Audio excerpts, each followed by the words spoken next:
That Our is enemy is a pretty radical funny, my network of old terrorists chap George, and considering every that government that America supports was them. founded Our on enemy is a radical terrorism. network of A terrorists lot of people and every don't government that supports them. understand Our enemy this. is a radical They see network of America as the terrorists greatest and every anti-terrorist, government that most supports perfect, them. most free country in the world. None of those are true. Considering the fact that I'm going to focus on one right now, that America was founded by terrorists for terrorists, and they were a radical network. George Washington was a terrorist. This is something that is not taught in school, or at least not taught in most schools. Probably taught in I shouldn't say no schools, but it's probably taught in the United Kingdom schools, considering that George Washington schooled them and was their terrorist. Because a terrorist is usually defined as someone that invokes terror, fear, or extreme acts, whether religious or otherwise, and also someone that turns against their own government. And that is exactly what George Washington, Ben Franklin, Thomas Jefferson, John Hancock, and the rest of them did. And see the networking? It's multiple leaders, multiple men, multiple straight white males. Oh, Hollywood's going to come after them. I'm surprised Hollywood hasn't attacked George Washington and the Founding Fathers yet. It's going to happen. They're dead. It's going to happen. They're going to single them out.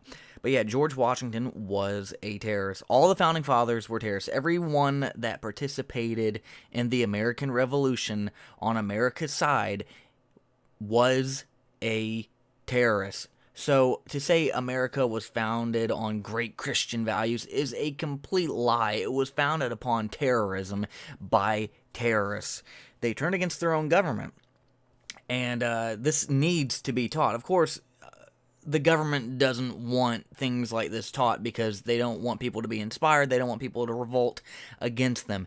Even though the Constitution and the Declaration of Independence both say you have the right to take up arms, abolish, overthrow, destroy your government that is tyrannical and corrupt and infringes on your freedoms. This does include the Second Amendment.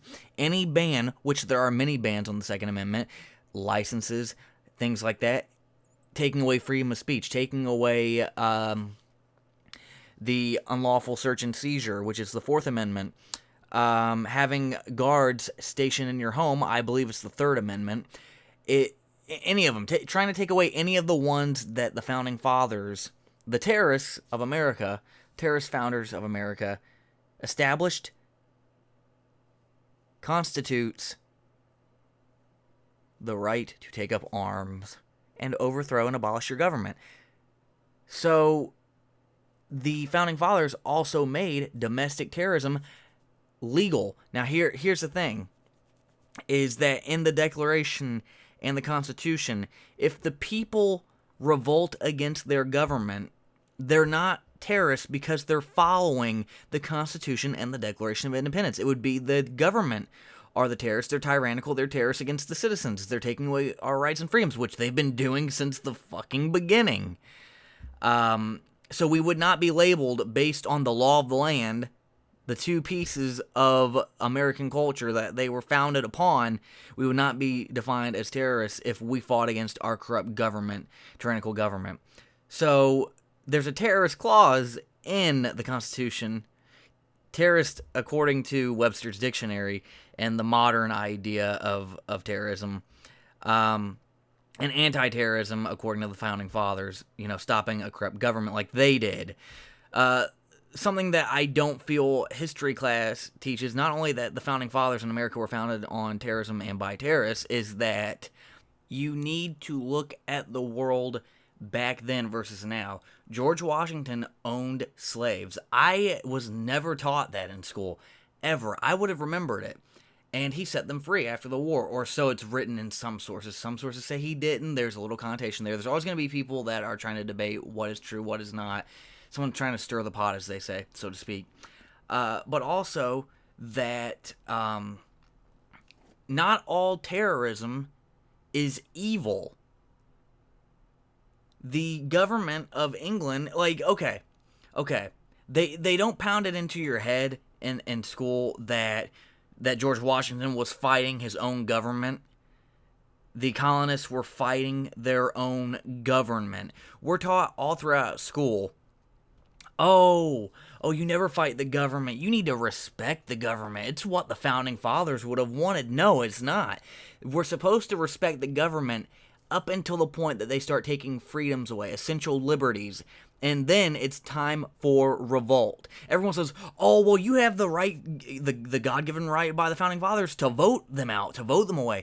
If that doesn't work, you can take matters into your own hands. It says that. Now, if you actually do what the Constitution and the Declaration of Independence say, which is take up arms against your government and revolt, it's the reason why the Constitution and the Declaration were written, and the Second Amendment specifically was written, is for that. If you actually do that, you might have a hard time with the court case. You might even be executed. You might even be jailed for life.